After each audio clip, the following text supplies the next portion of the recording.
Hello, I am Greg Livingston, aka Golem, here with the developer of Virtual Wave. Please introduce yourself. Hi, my name is Jordan Null. I'm the developer of Virtual Wave, as stated before. um, and how would you describe Virtual Wave? I would describe Virtual Wave as a fast-paced 80s retro 8-bit roguelite. Um, Somewhere in there, I should probably also fit the words FPS, but that's more or less my elevator pitch. I haven't given that in a while. The whole idea of the game is to kind of recapture some of the essence of the older first person shooters of like the early 90s and mid 90s, where everything was really fast paced, and you had to keep almost up with the game, and if you didn't, then you would die and you would lose. And that almost arcadey feel of that, like, got to move fast, got to shoot real fast, got to do all that. That kind of feeling is really what I was going for, to stand out and be a lot different than a lot of the other first-person shooters I see currently being released. Strangely enough, I feel like Virtual Wave achieves that by slowing down the enemies so that, you know, there's a magician that shoots at you, but you actually see the projectile coming in and you can dodge it on reaction.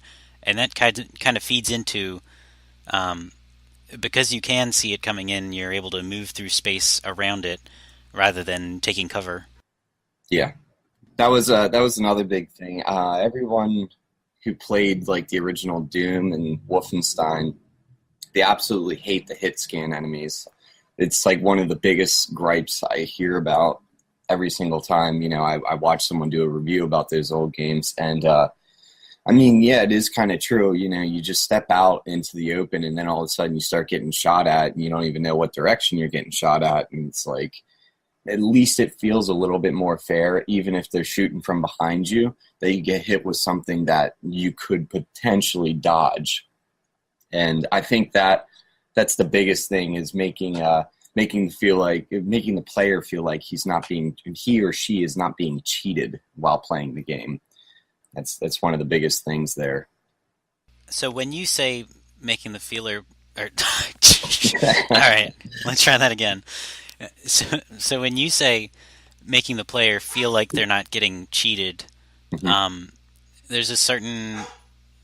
I feel like what's implicit there is making sure that they could have had knowledge that something would have happened rather than surprising them out of nowhere. Right. Yeah, with them having the knowledge of like, oh wait, like, I can do this, like I can play this and beat this. When you start having that kind of feeling in the game, you'll notice people like want to keep playing. And in fact, while I was at Gamescape, or Baltimore's Artscape, where I met you, there were kids who just kept coming like back and like just restarting, and I had to start mediating the line and being like, okay, look, you have to go to the end of the line now because you died, and then you can like come play after a couple other people have played, at least like, set up a line. And that's actually exactly what I was going for, in that feeling of like, I don't want to stop playing because like, I know I can do this. I know I can beat this if I just remember to do this one thing, or I remember to do that one thing. That, I guess, addictive is the word, style of gameplay is what I was definitely going for. That must be a good feeling.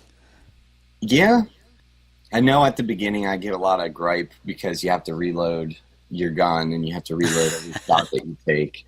Um, but surprisingly enough, it's only at the beginning when people are playing, and as they start progressing and upgrading their weapons and getting better weapons, they start to realize like, oh, this isn't so bad, and I can actually work with this, and I can learn the mechanic of the game. So, yeah, I guess that's the only one that I still have people kind of throwing a fit about, but I feel like it's such a core element. It's something that I couldn't remove without changing the gameplay completely.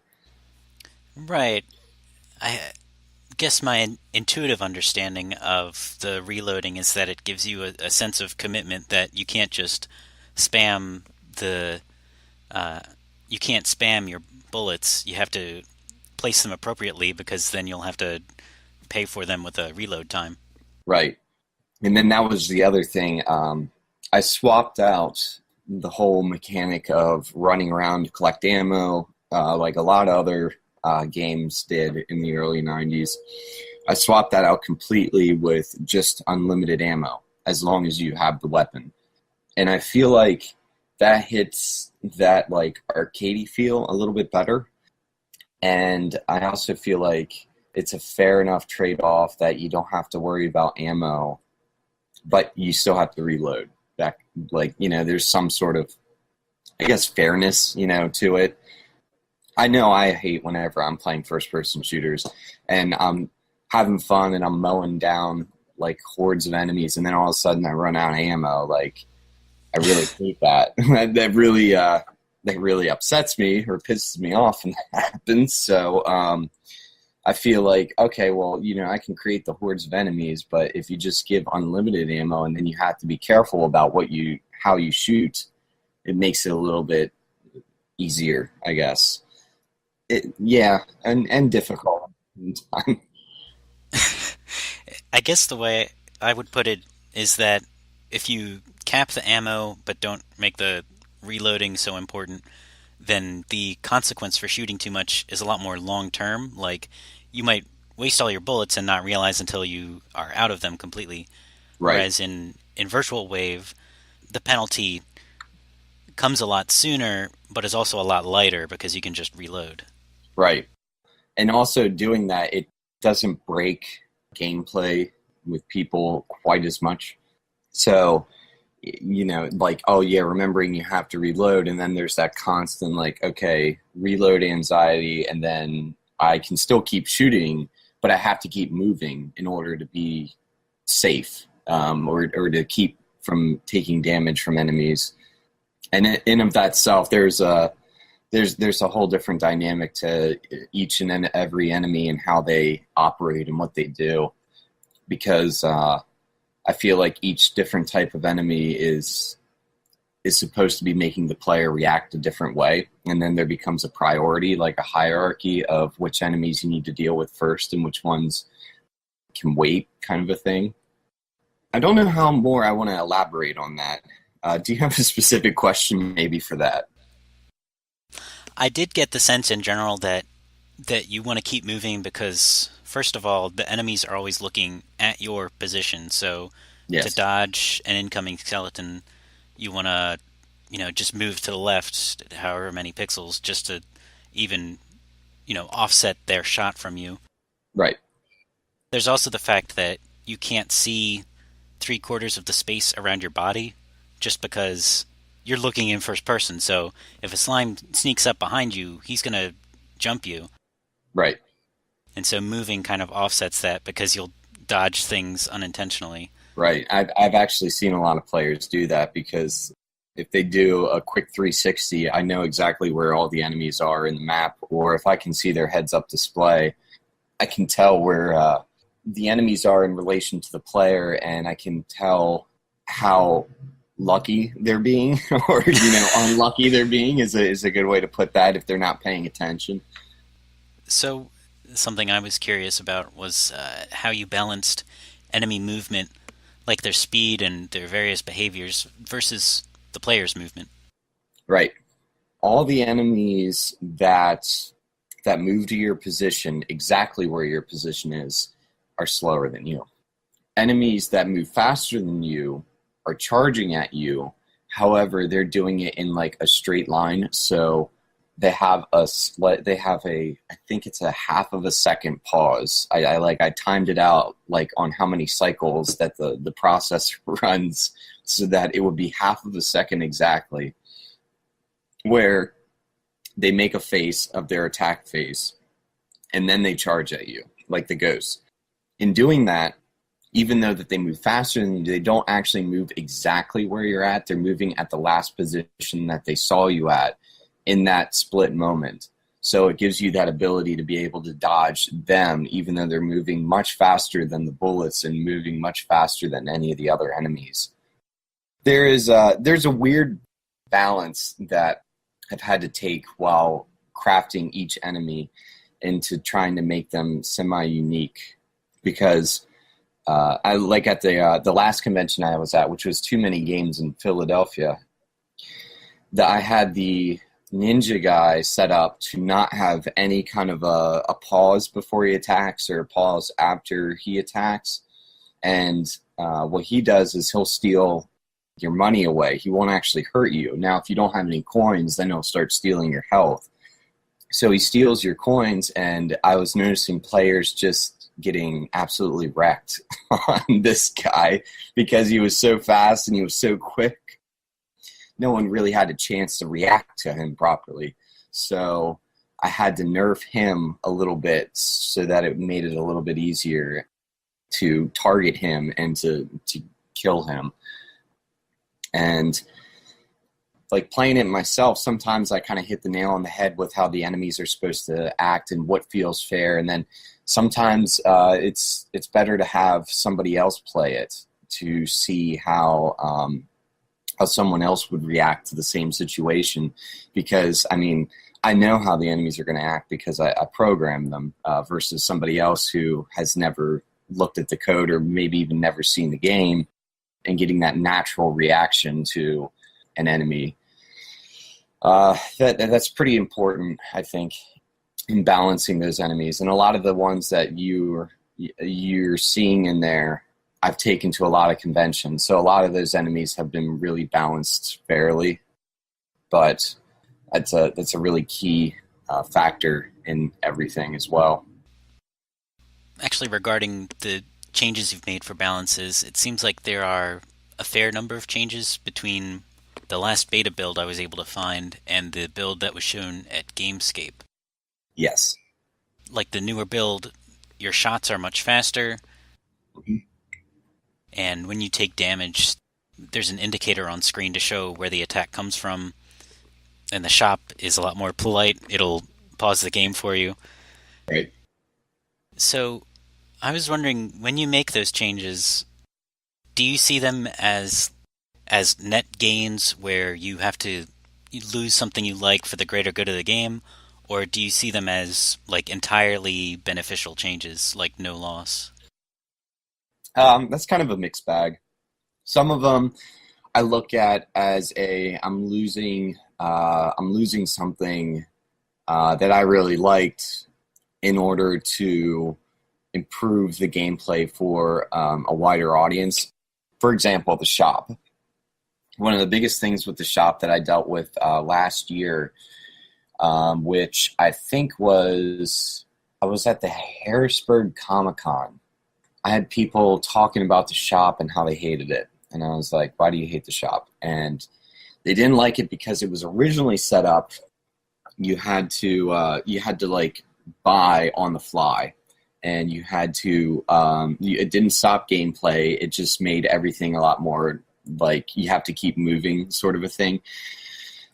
So I changed it and I made it so that it has its own menu. It stops the gameplay. Like you kind of get a break to go shopping, quote unquote. And it's been received really well. There's still a very weird niche of 90% of people that like it. And then there's that 10% that says, oh, I feel like it breaks the gameplay too much. And I agree with them, but then I explain whenever I talk to those people at conventions, I explain, well, you know, a lot of people came to me and were originally talking to me about how they didn't like that. And I feel like it's a little bit more beneficial for a wider audience. And it's not so detrimental to the gameplay that it's just going to totally change the game. Like if I were to get rid of that reloading mechanic, that would totally change gameplay completely, and I'd have to change some of the enemies to make it a little bit more balanced. But the shop wasn't one that I really needed to worry about with balancing. Some of the other things that I did change, that I think were just kind of like more or less a like, yeah, this is kind of a needed sort of a thing. One of the things that you don't have here that I remember is I've added there's a percentage chance that changes whenever you're taking damage and you kill one of the enemies. If you're at full health, there's no mini hearts that'll drop. That'll replenish 1 point of your health or a half heart. So that was something that just didn't exist, and I don't think it exists in that beta build that I saw you downloaded. And that was something that everyone kind of kept saying is how difficult it was to stay alive. So I created that, and it kind of gives players that like that feeling of like longevity in playing of like, oh, okay, so there's some hearts around. If I run and I go to the hearts and I can grab some coins while I'm at it, I can maybe stay alive long enough and collect enough coins to be able to go to the shop and buy a potion to completely restore my health. That was, I think, really helpful. And it wasn't something that I felt like I was trading off. I felt like it was more or less adding properly to the gameplay. And it was just more of a natural move in keeping things fast paced and making the player take risks in order to benefit from those risks. The bullets moving faster was more or less a like design choice that I chose for this newer build. I thought that making them move a little bit faster would help with when you're shooting from a greater distance, hitting the enemies. However, not all the weapons are accurate, like the pistol is that you have when you start. So it also makes the inaccurate weapons shoot a lot faster and the bullets move faster. So you can see that your shots aren't really moving where you want them to.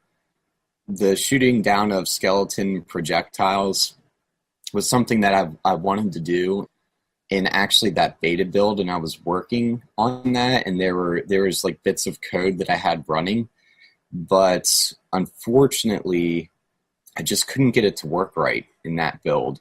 In this other one, I feel like I did almost the same exact thing in setting up more or less a hit scan between the next location of where the bullet's moving to the last location of where the bullet's moving, and scanning for the skeleton bones, and it worked. So I mean, I was able to successfully do that.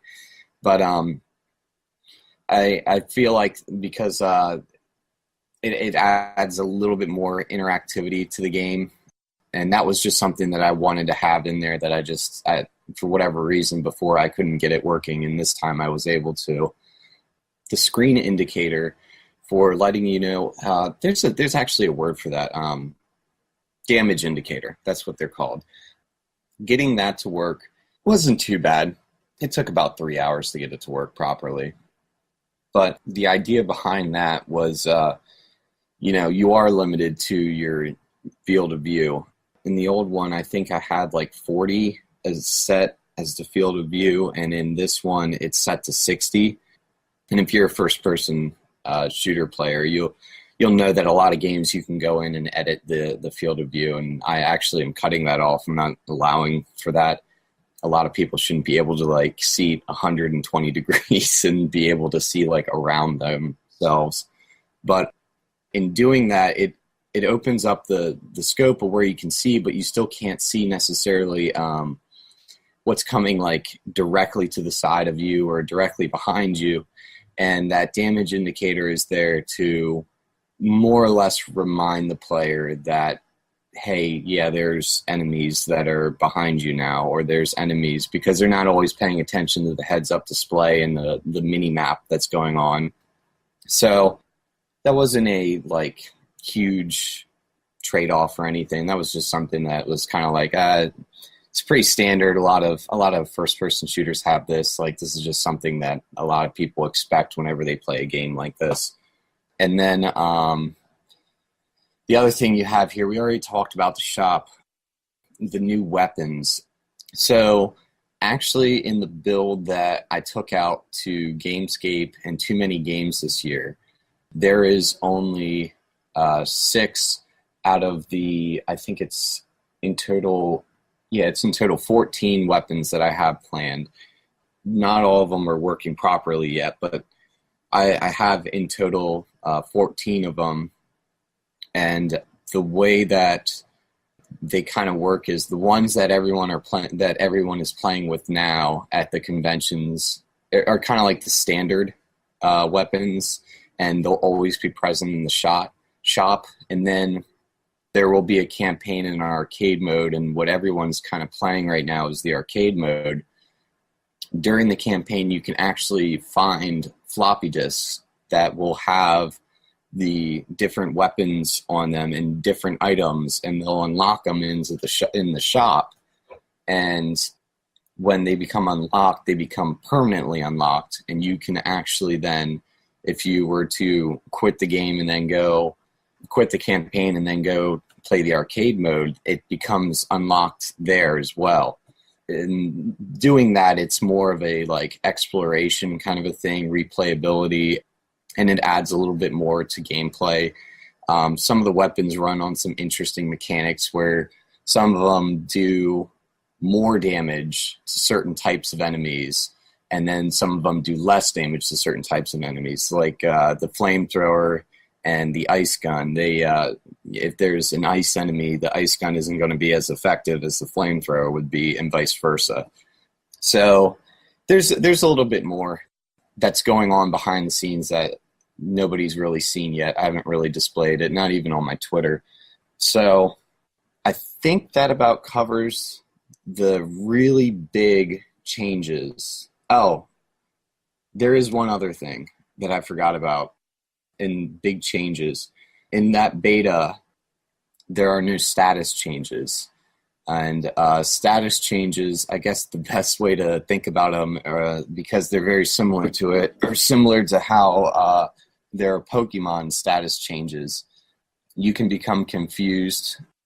There's a 10% chance of the wizard's blast when it hits you, confusing you. And for, what did I set it to? I think I set it to 7 seconds. The controller and keyboard and mouse becomes inverted to whatever setting you have it to. So it'll be really difficult to move for those 7 seconds. You can still shoot and reload, like you have complete control over everything, but it just becomes inverted and very difficult to navigate for a limited time.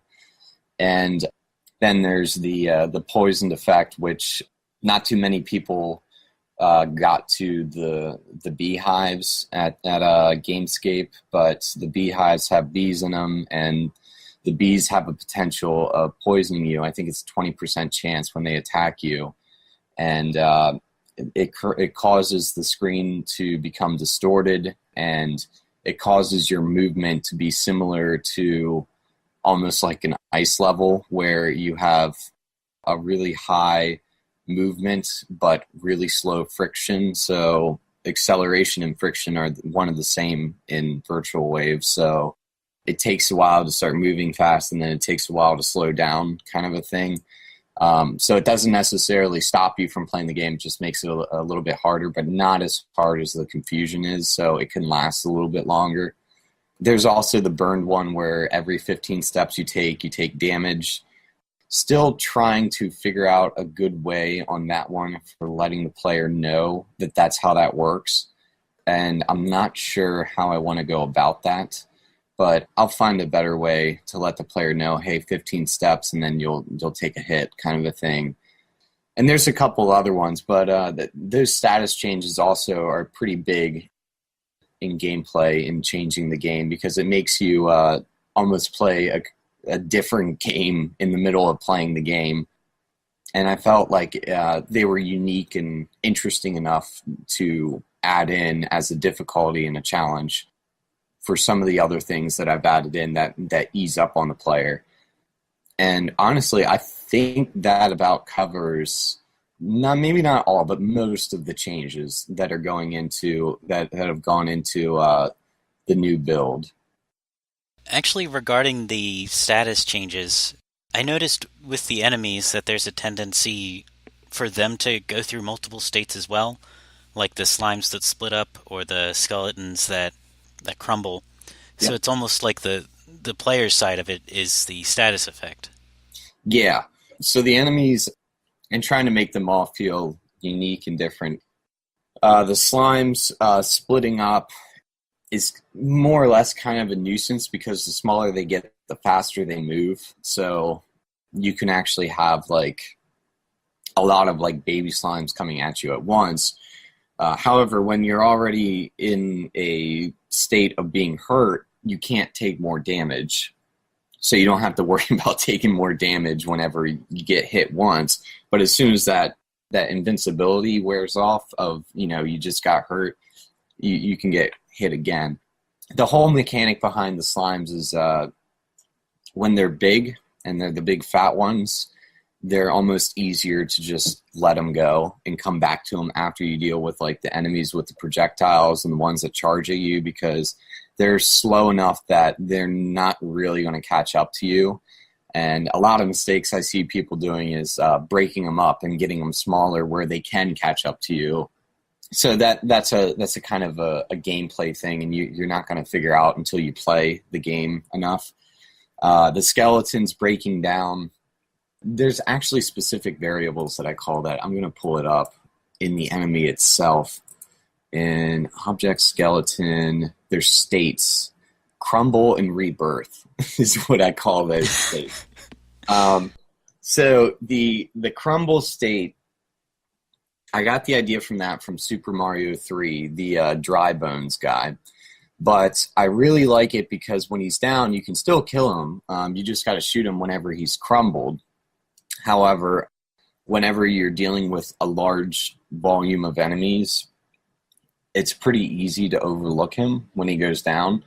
And it is more or less the thing of like you have to remember in those first waves, like, oh yeah, you have to still shoot him to get him. And if you don't, then he just stays down and then it doesn't do anything. He'll come back up and he'll have full health then when he gets back up, and he'll be just as much of a threat as he was when he first spotted you. There's different elements of like the enemies all feeling unique and different is supposed to add a little bit more into the gameplay so it doesn't feel like you're shooting the same thing. It's just got a different skin on it, because a lot of games seem to have that. And a lot of games seem to think that that's okay, and I don't think that that's okay. They almost act like, I would say, like bosses in a way, because bosses have very predictable behavior, and they're very beatable. So I don't know. It's interesting. Was there any other enemies in particular that you were interested in, like their mechanics of playing? To be honest, I haven't gotten too far in the game. I haven't been able to clear the first level. Gotcha. Okay. In general, was the idea of enemies changing states an idea on your mind in the game? Oh yeah, definitely.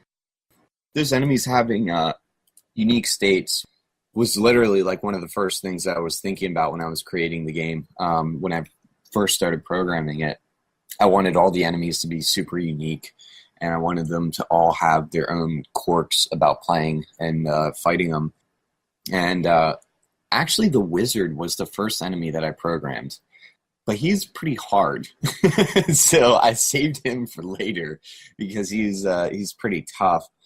His mechanics have changed a little bit over time.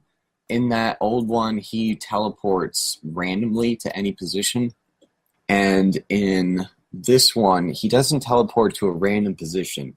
Whenever the split second is that he teleports, there's like, I think there's a 2-second buffer before he reappears. And then he will reappear wherever you are looking at that moment. So if there aren't a lot of enemies and you're just kind of looking around and all of a sudden he appears right in front of you, then it's like easy to deal with him. But if you're moving real fast and looking very quickly, he'll appear somewhere and you'll spot him out of the corner of your eye and then like keep moving. And that kind of plays into the rest of the enemy behavior, where they have a tendency to lock onto you. It's almost like he appears in your vision as if as if he's locking onto you. Yeah, yeah. No, he definitely is. Once they once the wizards spot you, you can outrun the other enemies, but that he's the one you can't really outrun. And I kind of like that because it makes him a high priority target. Like this guy is someone you need to deal with. His bullets move faster than any of the other enemies' bullets or projectiles, should I say? So outpacing him is not possible, but you can dodge his attacks. So dealing with him first becomes a top priority. And then the trade-off for that is that while you're dealing with him, there could be other enemies that are shooting projectiles that aren't quite as fast as his that you still have to avoid, which creates this bullet hell sort of a gameplay mechanic. And if you're not dealing with other projectile enemies, you're dealing with enemies that are charging at you. So it's going to constantly have to keep you moving. And then when you actually aren't in line of sight with him and he can't directly see you, so if you walk around a corner, that's when he will teleport, or after you shoot him is when he'll teleport. So he's always like present, kind of like a bizarre, omnipotent enemy, but I kind of like it. It's very different. I don't think I've seen anything quite like that in a first-person shooter. I've seen it in some of the other games, in like Zelda or in Mario. I've seen the Kameki or whatever he's called. I can't remember how to pronounce his name. He kind of teleports and shoots his magic blast at you, and he's kind of like oddly always near where the player is.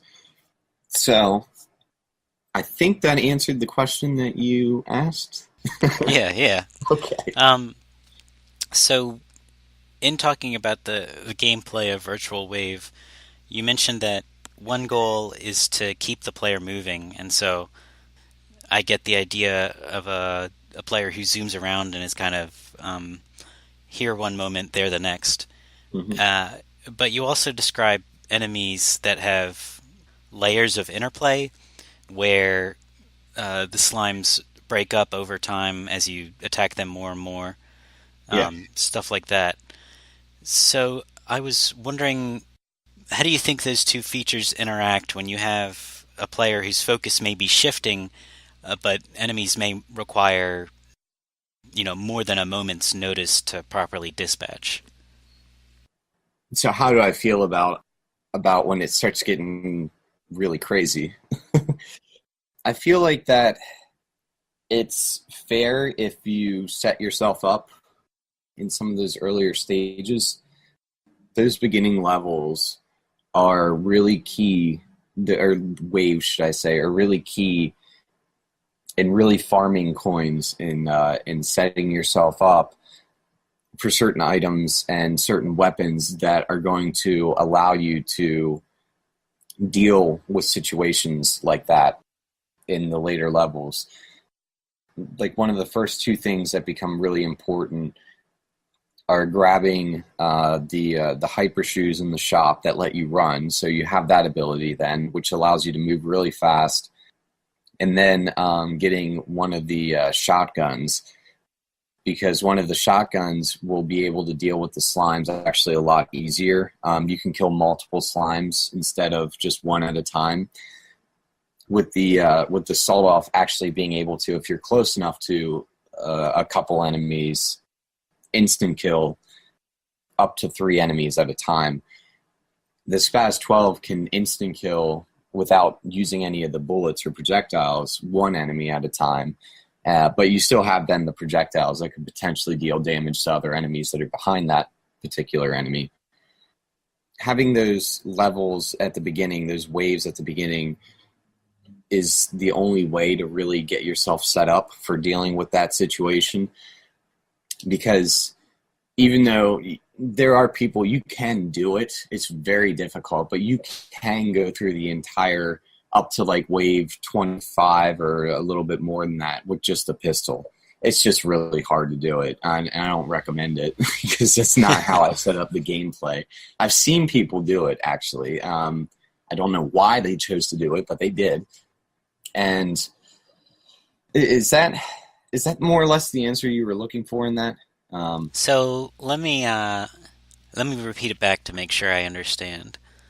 So the game has these competing incentives where to dodge things and get around enemies, you want to move fast, but to kill enemies, you kind of have to linger in place. And in the early levels, that's kind of trivial because not too much is going on, so it's easy to both zip around and kill guys. But when the game gets heavier, you have earned more money, and so you might be able to purchase things that reduce the enemies, make them less complex or easier to deal with, so that you're able to do more in less time and therefore maintain your zippy speed. Yes, yes. As actually exactly what I was attempting to say. I don't think I said it as smoothly as that. Um, yeah, no, definitely. The whole idea of upgrading is almost a forced thing, and I actually start forcing that at about like wave 6 because the large slimes, you don't have enough bullets in the magnum to take out the large slimes and then all the slimes that split from that. That is the first like inclination to the player of like maybe I should start upgrading. Maybe I should start like getting some stuff in the shop and like really trying to make this a little bit easier. And normally that works really well. I normally don't have any people ask me like how can you upgrade your gun. There are always a couple who ask me that, even though I have a bright red box that says shop in the game. But that's something that yes, I would absolutely say is what I'm going for in gameplay. Maybe that's my problem because I can clear wave 6 on a good run, but I've never gotten past 8. And I can tell you consistently I'm spending my money on health just to stay alive. So maybe if I use the ATM a little and invest it in a proper gun, I might make it farther past wave 6. So that build that you're playing is really outdated. The economy in it is also another thing that's changed. The economy isn't exactly forgiving in the game. So that was another thing that I've upgraded over time. There was one stray comment I had, and I forgot to mention it in the moment. You mentioned that the new build also added tiny hearts that enemies drop sometimes. Yeah. So it seems like you're kind of scaffolding health management there, where in order to keep pace with the game, it's important to chase down the gold coins that enemies drop, which is another incentive to keep moving and to really appreciate the sense of space. Um, Yeah. and so you can collect tiny hearts to keep yourself to maintain your health in the moment, and then in the same stroke, that same action gets you more money and will get you in the long term earn you more gold hearts or what have you. You were posing the question of the idea behind it is to promote the movement and to keep the fast pace up. It seemed like more subtly than that. It was like a scaffolding where here's a short term benefit that you get really immediately. You get the health back, but in Hmm. the long term, it also helps you buy health upgrades just for Yes. doing the same thing. Yeah. No. Yeah. Definitely.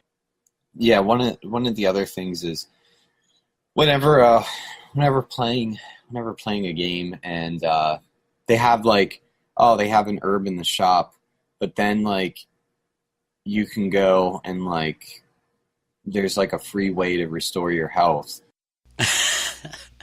It's kind of like one of those things of like I'm always going to go for the free option. So the difference that I tried to do with it, because I still feel like that there should be some limit of free health. It doesn't maximize your health. It's very slow in restoring your health. You would need in total, if you were down to your last bit of health, you would need 5 hearts in order to restore your health completely. And actually, the way that I designed it was whenever you're closer to your max health, the chance of a heart dropping is significantly less than if you have almost next to no health. When you have almost next to no health, I think there is a 70 or 60% chance of health dropping over 50%. And then as you go up, whenever you have like only one, like a half heart missing, there's only a 10% chance of a heart dropping. So it almost is like just enough to keep you alive kind of a thing. Not necessarily a like, this is how I'm going to keep my health up and stay alive kind of a thing. More of a short-term pick-me-up rather than a long-term solution. Right, yeah. Like maybe just giving the player that subtle safety net of like, oh, you know, I only have one heart left. I can only take one more hit to, okay, I can take 2 hits. This is enough so that I can at least get myself to the shop and like heal myself completely kind of a thing. Yeah. Are there any topics we haven't covered yet that you would like to? So one of the things that's in the beta, you can see some of the other levels that I actually was designing. In the beta, it goes up to 10 waves, and then I go to a different level. And then there's 10 waves, and then I go to a different level. So there's a lava level, and then there's a haunted level. And they have the very basics of some of the environmental mechanics that I started playing around with. A lava level has lava, but when I was out, I had a much more updated build of that before I switched everything over into the build that I'm doing now. And in that build, the lava, when you would go into it, you die right away. So I was over at MagFest. I was at MagFest in DC this year, and I had a player who picked up the controller, did well, beat the first 10 waves, went to the next wave, and went to the next level, and started playing. And then by like wave 4 or 5, he fell into the lava and died. And I thought he wanted to throw my controller. I was like, like just his face, and like he just like got up and left, like didn't say anything. And I was like, that was almost one of those situations that I was like, he didn't need to say anything. I think I need to change that. So you can jump out of the lava. You only take one bit of health when you fall into it, kind of a thing. Yeah. So in that beta build, there's me experimenting with some of the environmental hazards, and while it's good that I had those play testers knowing, you know, oh hey, this is going to work, this isn't going to work, kind of thing. The process of it has been kind of the levels has been much slower than with the enemies, because in order to get to those in the build that you're playing, everything was a lot more difficult. So in this new build that I'm doing, I'll have all the environmental stuff set up yet for doing extra levels. So I feel like it's almost like I need to like have more play testers when I redo everything. One of the things that is in the new build that was in the old one, but I changed it completely, was in the haunted level, the lights will go out, and you can't see any of the enemies, and the only things that are lit up are the shops and the light switch. So you'd have to run over the light switch and turn it back on in order to keep the lights on. I did that in this one, but I changed a little bit of how it works. I made it so that it was much harder to see. And if you didn't have the flashlight item, whenever you shoot, the room would be illuminated for like 1 second, I think is what the time was I set it out to. And people who had like the Uzi or the AK-47 enjoyed it because they could see the shooting. People who had the shotgun or they had the pistol didn't really enjoy it as much. If they had the M16, they enjoyed that. And I honestly think that that's one of those things that I'm just going to keep, and I'm not going to really change because it promotes versatile gun use. So it's something I feel like, until you get that, item, and it's not an expensive item, it only costs 25, and by the time that the timer runs out on the new build and the lights go off, you definitely have plenty of money by that point to buy that upgrade. So yeah, playing around with some of those environmental changes is really interesting, and seeing how players react to certain things. The light from your gun when you fire it is kind of interesting. Um, you've made the gunfire dynamic in that it not only shoots bullets, but by shooting, of course, there's a flash of light. Yep, that's an interesting mechanic that I really liked. The only thing is now there are different types of guns. So I said that there's a flamethrower and there's an ice gun. I have to adjust a little bit. I'll have to play around with it and I'll be fine. Where when you're shooting the ice gun, maybe there's a bit of a blue hue to everything, so that there's a difference in, like, oh, I'm shooting this gun and it's creating a flash versus, oh, I'm shooting that gun and it's creating the flash. The flamethrower would probably have like a yellow or orangish hue overlay on everything. So there's definitely still more intricate things that I have to add. And I think that's like one of the biggest things that I've done with this game is I have all these really tiny, intricate like add-ons to the game that make everything feel really unique and makes everything feel like it was really thought out. And I kind of was just going for like how they did Duke Nukem, like Duke Nukem 3D, where there's so much interactivity and so many different things you can do. That kind of made it fun in of itself of playing the game, not just for beating the game, but just also playing it. Like there's that level of interactivity. So that's kind of like one of the things that I definitely knew when making a game, that's something I wanted to include in my game as well. And in doing it, it's a ton of work because there's so many little things that I'm thinking about, like, just shooting the skeleton's bones, his projectiles, like so many little things here and there. And when doing it, sometimes it can get really frustrating because it's not turning out the exact way you want it to, or something's changing about it. But going out to the conventions and seeing people play the game and seeing, kids play the game and seeing their eyes light up when they see, an old style, like first person shooter, an old school FPS, and enjoy it and see them having as much fun as I had as a kid playing Doom and playing Duke Nukem. It kind of makes it all worth it, honestly, to me. And having people enjoy it, it makes all the blood, sweat, and tears that I put into this project worth it, really, in the end. Nice. Well, I'm glad to hear it's working out. It's definitely been an interesting perspective.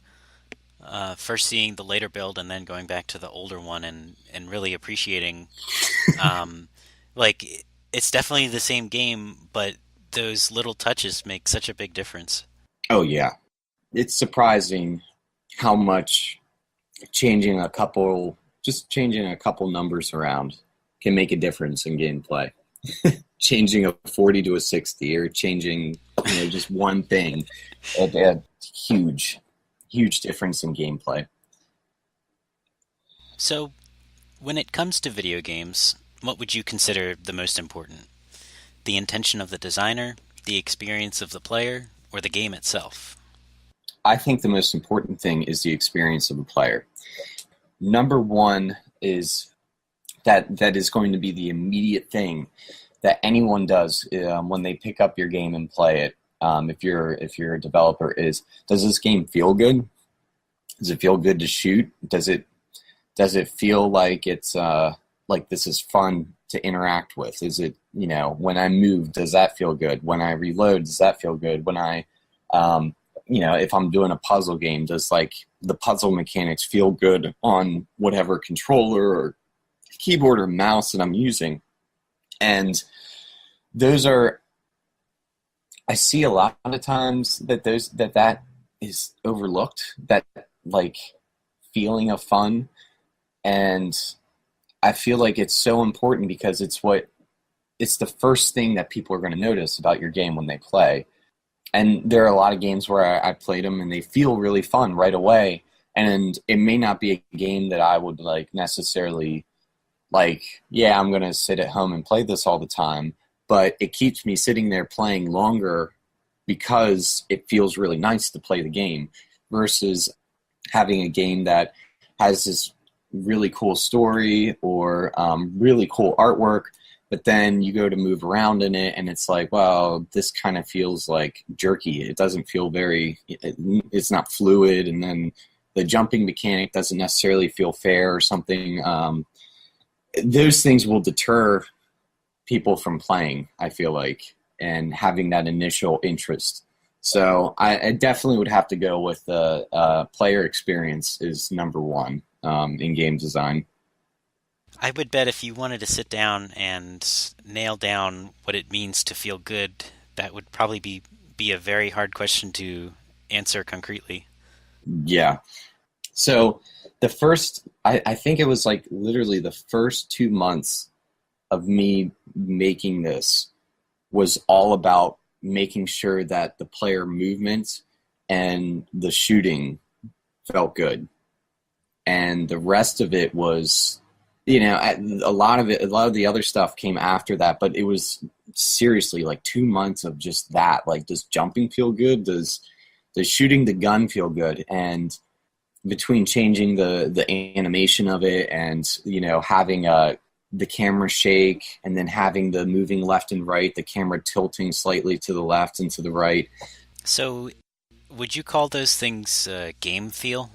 Yeah, definitely. Those are Okay. all definitely like parts of like feeling feeling like when I do something, when I hit this button or I move this joystick or whatever I do, I am having a direct influence onto the game, and I can visually see that there is something going on, and it causes I think it's a stimuli. I forget the psychology behind it. My father is a psychology teacher, so that was like a big thing in of itself, was just like understanding like the psychology of a video game and that perspective. And I think that's also probably another reason why I feel like game feel is such an important aspect that can be overlooked sometimes in developing. But yeah, would have to definitely agree with what you said. Before we go, is there anything you would like to plug? Sure. You guys can find me on Twitter. Under Foxy Panda Future. Actually, I think I still have Foxy Panda at Artscape. I need to change that. You can find me on Twitter. That's where I do most of my big updates. And that's where you'll see a lot of the game's GIFs, and you'll see like it changing. I'm also on Instagram. I don't post as much about my game on Instagram, but whenever I do trailers, I will. I have a soundtrack that will be coming out on my SoundCloud account. I am listed under SoundCloud under my alias Foxy Panda, as well as Instagram and Twitter. On Steam Greenlight right now is where my status of approved is with Steam. I don't have the Steam shop up and running quite yet because I don't have the demo ready. By the end of August, I'll have a demo out that is polished and completely ready for playing, and I will have an ability for people to report any bugs that they might find or encounter with it. And that's also when the Steam page will go up. The itch.io that you found will have an updated demo, and then so will GameJolt. So literally, if you just Google Foxy Panda or you Google Virtual Wave, you will find me. I am not there aren't too many other competing names like that. So All right. Well, thanks so much for talking with me today. thank you. I appreciate you having the interview with me.